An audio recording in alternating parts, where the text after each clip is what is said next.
Iran is back in the headlines this week as Tehran holds a state funeral for Supreme Leader Ayatollah Ali Khamenei. But for business leaders, the real story isn't the funeral. It's what's happening at sea. Because several weeks after the ceasefire was signed, the Strait of Hormuz is still not operating normally. This is one of the most important shipping choke points in the world. Oil, gas, fertiliser, agricultural products, industrial inputs and manufactured goods all move through or are affected by this very narrow stretch of water. And at the moment, about 43 ships are passing through the strait each day. That's just half of normal pre-war levels.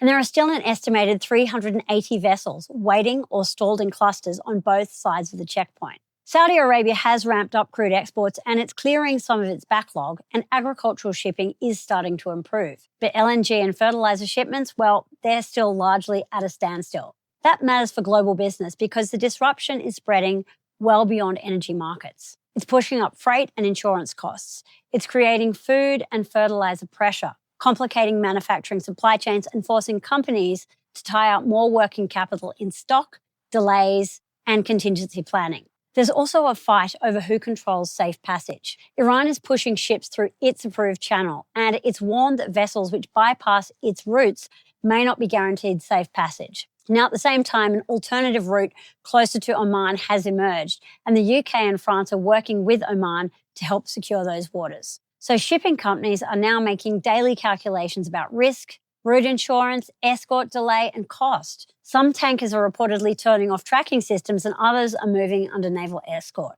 And commercial operators, well, they're facing steep war risk premiums after recent attacks on neutral vessels. There's also a human cost. Thousands of seafarers remain stranded inside the high-risk zone while evacuation plans wait for stronger security guarantees. So the message for business is pretty simple. Don't mistake a ceasefire for stability. Even if oil prices soften as they have, the business impact doesn't suddenly go away. Freight is still expensive, insurance is still elevated, delivery windows are still very unreliable, and input costs are exposed. So customers already under pressure become harder to serve profitably.